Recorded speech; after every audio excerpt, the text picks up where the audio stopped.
This is tape number 2 with Mathilda Stroli, née Mandel. We were talking at the end of the last tape about which were your favorite Chagim holidays. Yes. And you said that Shavuot. I'm going to tell you why Shavuot was my favorite holiday. Because Shavuot is 2 days Yom Tov, but one thing hurt me very much, that my father always went Simchas Torah and Shavuos to visit his parents. Because we were 7 children, it was very hard for my mother to go with all 7 children. Sometimes my father took my brother, who is Joe, Kiva Yosef, who lives in Toronto, with him, because he was a small boy and his ticket was on the train, a half ticket. It was cheaper. But it hurt me very much why my father left my mother and us alone for this nice Yom Tov.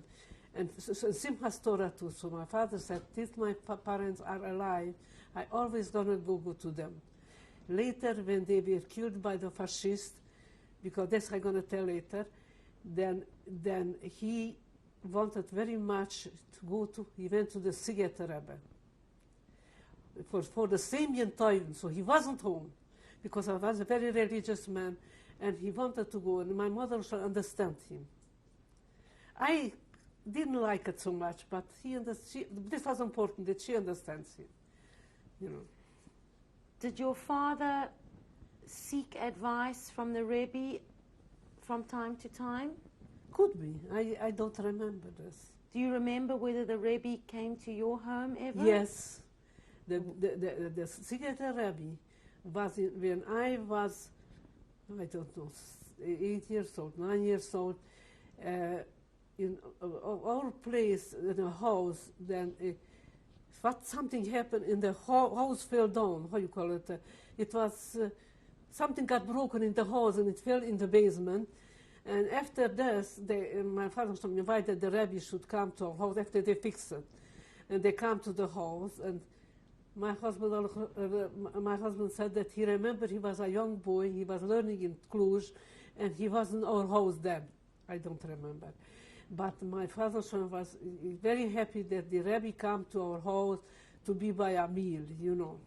And lots of people come with him, because when a Rebbe comes, lots of people come with him to give him honors. So that's the way I know that he was close to the Rebbe. What kind of books did your family have at home? We had Hebrew books that from the Torah, Chumash, and all kinds of things. And we had my own books. What I read in German, and sometimes in Hungarian, but most of them German, because I went to German school. So on Shabbat, my father didn't let me to read the Goyish books, so I have to throw the books when he come into my room under the bed, because most of the time I read in bed, you know. Did your family read newspapers? Yes. We read, it was called Újkelet. This means new horizon something, you know, and that was written in Hungarian, but Jewish, about Jewish things, you know. We read maybe other papers too, but I don't remember. My father was a very learned man. He has always a sefer in his hands, and he was learning. How about yourself? You completed your schooling. Did you have any ambition to learn more after school? Yes, I wanted very much. I spoke to the Paul Schneider, who was a principal in my school. I said to him, make another class so I can be here another year. Naturally, he couldn't make it, but I wanted very much. They didn't let me to go to Lyceum. Lyceum was high school, because they were not Shomer Shabbos. I mean, some Jewish girls went there. They let them to do whatever they want in the school, but my father didn't let me. He said, you went to German school, but I know I'm a Jew. And there are lots of Jewish people, and I'm going to tell later myself, they're Jewish too. What can I do? Why can't I do what they do? So I didn't went, but after the school, my father also took me to the business, and I was his helper in the bookkeeping, and I'm still a bookkeeper. Did you have any training in bookkeeping? No, my father taught me. In this time, it wasn't like today, you know, the fathers taught the children, you know. I know you were a young girl Yes. at the time in Cluj, but we'd like to learn a little bit about the community. What kind of Jewish community Yes, was there in this I Cluj? remember. It was in Cluj, was Hasidish, strictly Orthodox, and Neolog. Neolog is like here, not Shoah, I mean, Jews, but not religious. It's like conservative or something else here, you know. And were the relations between the different Jewish sects good? I think so. I think that they hold together. One rabbi was the Klosenborger Rabbi in the Hasidic Shul, and then was Rabbi Glasner, and then was in the Neolog school. Neolog Shul was, I don't remember his name. No, I don't remember because I wasn't never there, you know. But it was also a very intelligent community. Were there Jewish schools in Cluj? Yes, they were Jewish school, but my father didn't let me to go to school till it wasn't, you know, when my sisters went over to the Jewish school, then already Hitler was on the power in Germany, and everybody in school was against my father letting his children go to German school. But I finished the school there because my father said that it's very hard for a child who learned 7 years to start a new school in the last year. So the Jewish school, what was the name of the Jewish school? Do you remember? Jewish school, the name, Žido Iskolo. It was in this Hungarian time, you know. And was that Jewish close school. to your home? What? Was it close to where you lived? Do you remember the address? The address, because it was the same school where I learned every Sunday. And my best friend, who is in New York, she's alive, she went to school there, and I went to Hebrew classes. What is your friend's name? Bailu Friedman then, no, Bailu Nussenzweig. We still keep in touch. Her husband died recently, but she has 3 nice children. One girl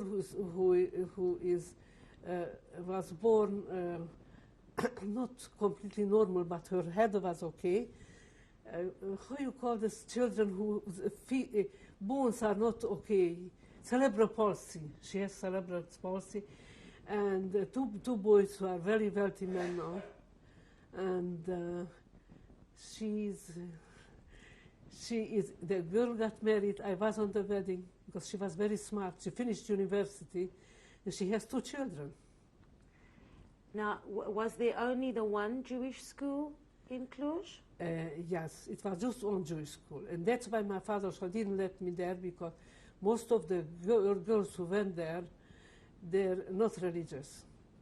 And my father said that it's better to learn in a school where they are Goyim and Jewish, you know, you're a Jew, and then to between Jews, you know. That's very interesting. Yeah. Were there yeshivot in Cluj? Yes, it was yeshivot. My husband should be well and healthy. He learned in the yeshiva there in our city. And what was the name? Stroli, you know. I mean, I don't know, did they have a special name, the yeshiva? That's why he remembered me before, you know. Do you know how large the Jewish community was in Cluj? It was, I think, a large community. Should I say 10,000 people? Maybe more. But it was a large community, because it was a big city. How about the institutions, Jewish court, Beit Din, Jewish police? Were there such thing in Cluj? I don't remember. You don't remember? No. Jewish theatre? Yes, it was a Jewish theatre. The Jewish theatre, it was coming from all places. And Sidital, I remember, I was a child still, I remember the name. But I never went to Jewish theatre. My father was against going to movies in theatre, but I went sometimes to the opera with my friends Sunday afternoon. My mother knew, my father didn't know, because I didn't have permission to go. There's a big opera in Cluj, and we used to go, and we didn't have too much money, so we had to go on the highest. We heard the voices better than we saw them, you know. It looked like puppets, you know. Do you recall who the leaders in the Jewish community were when you were growing up, apart from the rabbis? Were they... I don't remember, because these things always the men spoke about. We never spoke about them, you know. Was your mother active in the community? Was your mother active in the community? Were there women's organizations? I tell you the truth, I don't remember she acted because she was busy with her family.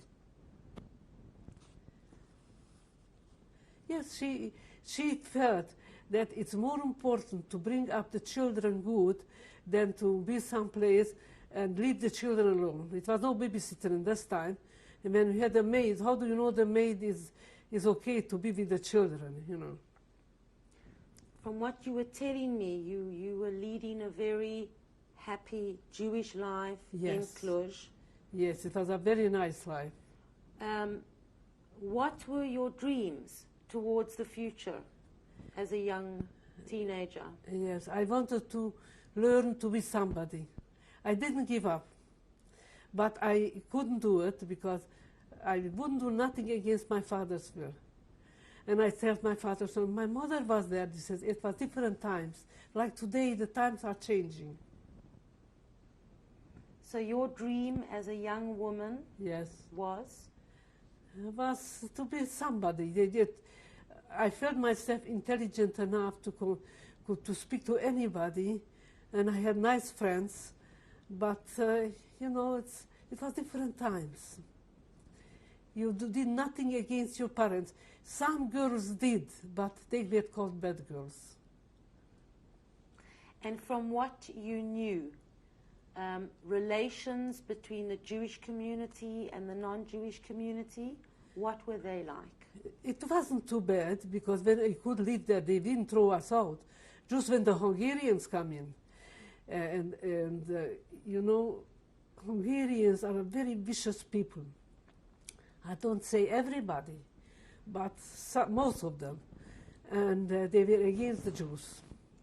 So was that when there was some change towards the Jews, when the Hungarians came? Yes. The minute the Hungarians come in, I, with my girlfriends, I had 2 girlfriends, I went and saw when the Hungarians come in. It was a lawyer's daughter who came with a white horse in the front, and then they come in. So we talked with my friends about that. When is going to come the time that the Jewish people going to come with white horses to liberate us? That's what we talked about. Now, when was that? When did that was in 1940. I think it was spring. I'm not sure which day. And in 1944, we was deported. But the minute the Hungarians come in, they were a puppet to the Germans. Did your family discuss this? You know, in this time, we did what it had to be done. Nothing was discussed. My father said that's the way we had a textile store. We put away, we sold for people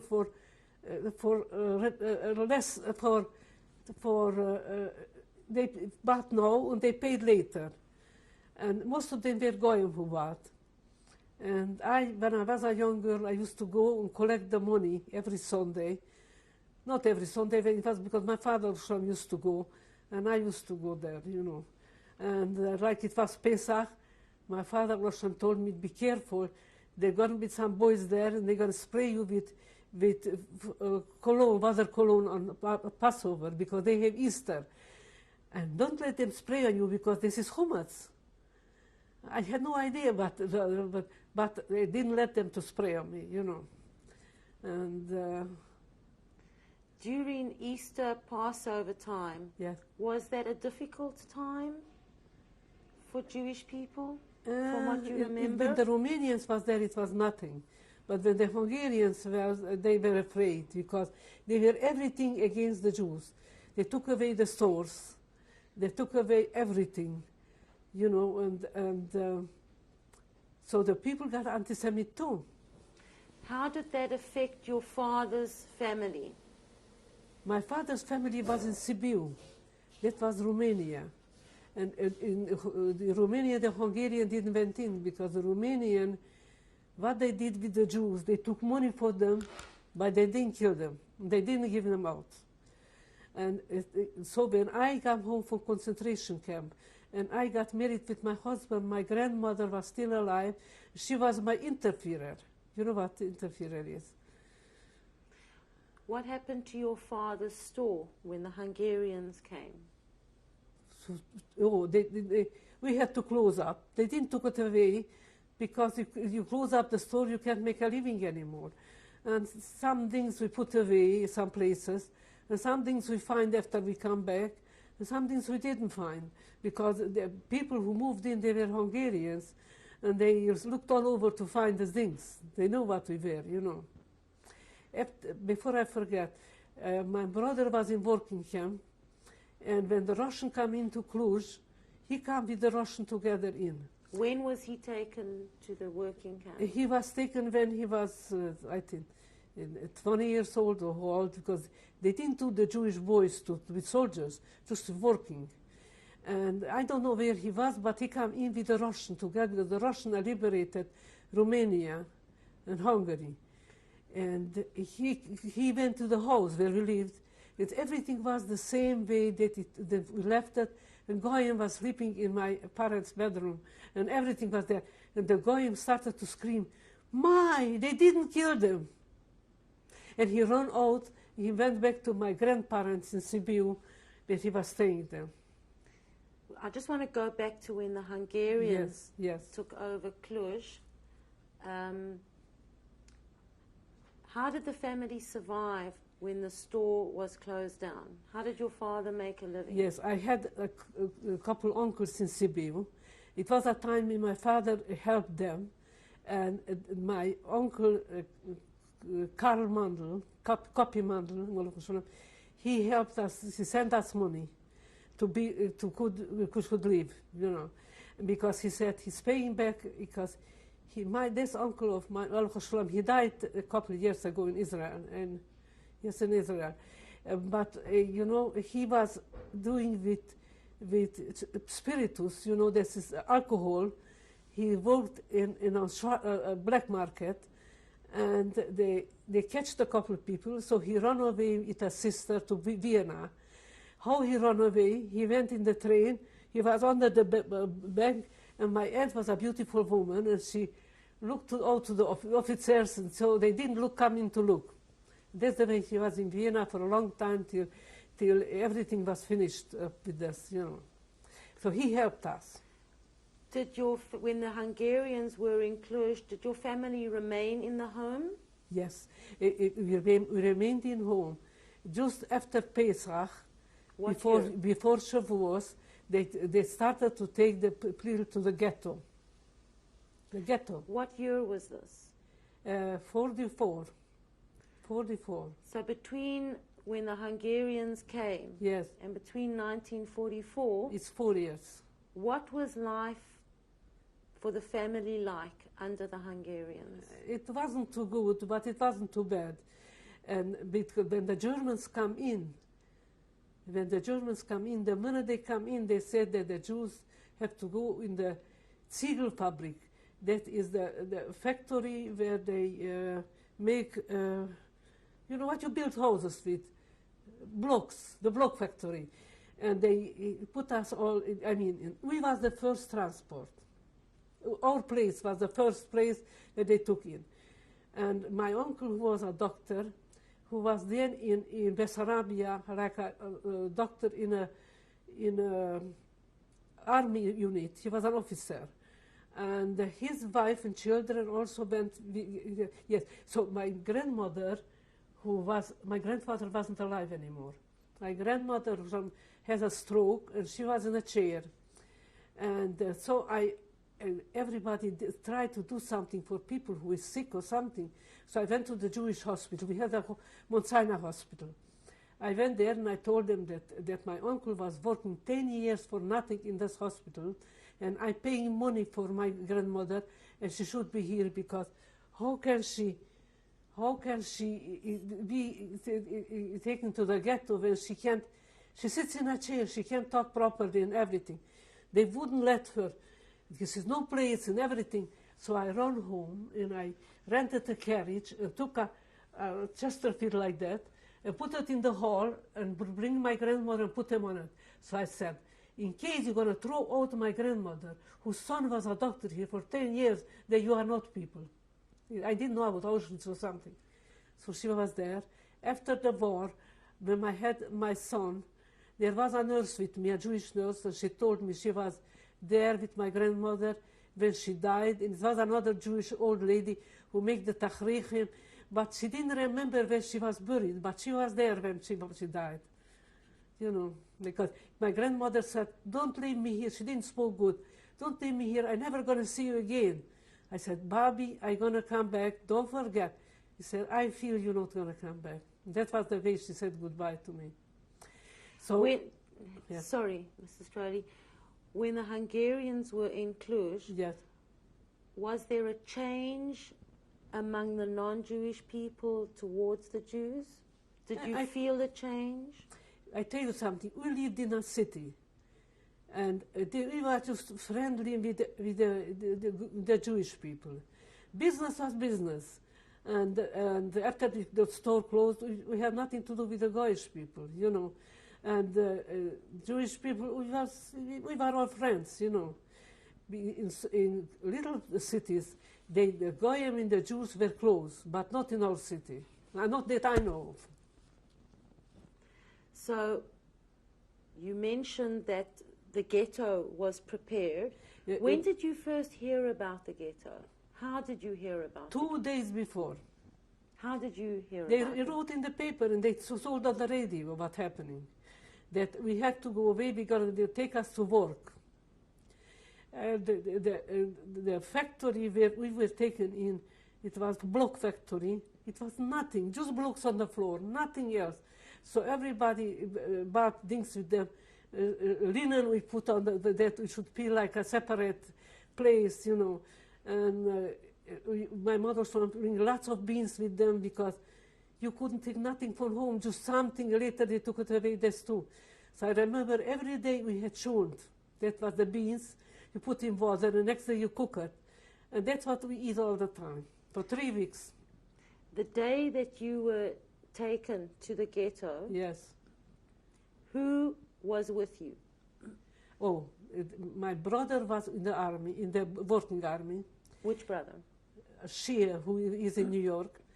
And my younger brother, when they said it's going to be a ghetto, kill yourself, Joe, he said to my father, I'm not going to go to the ghetto. I'm very young, but I have a friend. We're going to go away wherever. We're going to try to get to my brother where he's in the working army.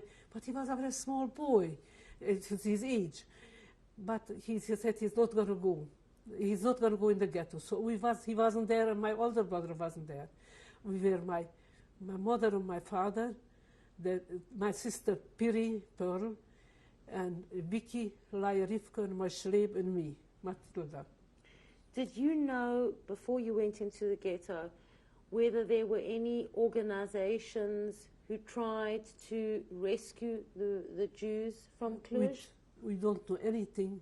But the first day, I mean, the day before they took us away, they come, it was a Jewish man, Kastner. He was killed in Israel later. And he said for the people there that you're going to go to work and nothing going to happen to you. He insisted to say that. But when we saw the German soldiers, they kicked with the revolver the Jewish people to the floor, we knew otherwise. We was very much afraid where they're going to take us. So, sorry, Mrs. Stroli, this Mr. Kastner, was he a community leader? No. He was working with the Germans together. He wants to take some Jews who paid money to take them out to Switzerland. And so he felt himself he's somebody. He was nobody, but he was somebody during this time. Who appointed him? Do you know who appointed him as a leader? He appointed himself because he went to talk with the Germans.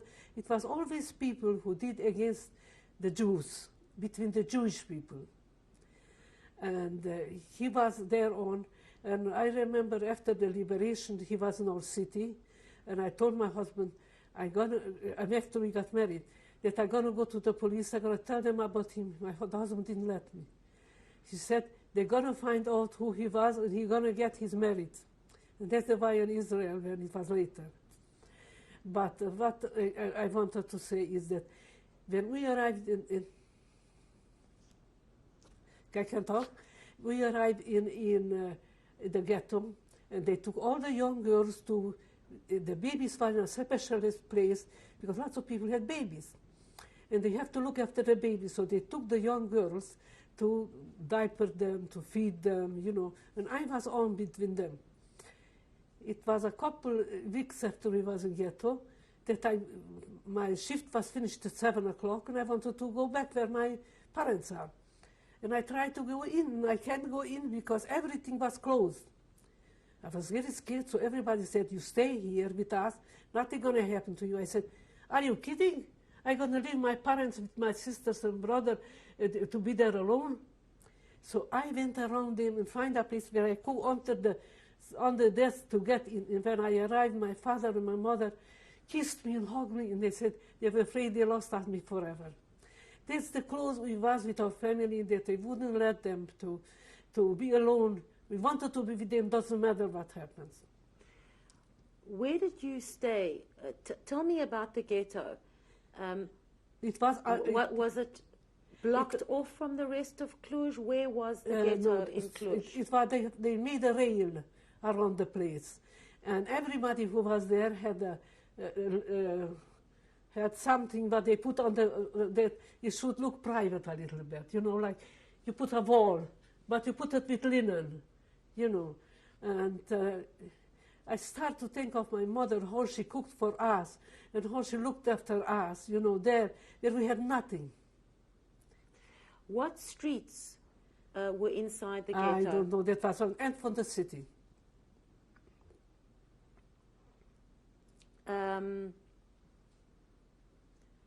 How many people were it was lots of people, but I don't remember how many. And you know, my uncle, the doctor, came to take out his family from the ghetto. That was a big thing. Nobody could take it out because he was an officer in the Hungarian army, and he was a doctor. He took them out, and that was like, it was something very big, you know. He took his family out. He had a wife and a son and a daughter. And they took him, he took them to, he wanted to take them where he was a doctor in the army. On the way, after Cluj, it was Grosswardein, Oradea, come in the police, no, it was officers with feather in their heads. And they come in to see, he said, it's all right with it, he's Jewish and he has his family. He was an officer, with an officer. He said, what? You took out your family from the ghetto? He said, I have my paper here, everything. They took the paper and cut it in pieces and put them in the Grosswardein ghetto. So later when I heard in Auschwitz that my uncle was there like a cleaner for the toilets, there wasn't real toilets, it was like in the countryside, you know. And he looked for his wife and children. I couldn't believe it. How could it be? He took out his family. Later we heard what happened, you know.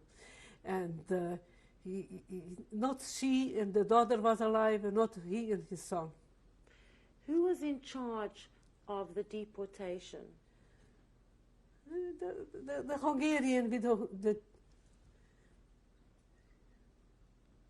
the Hungarian in the Germans, because the minute the Germans come in, the Hungarian cooperated with them.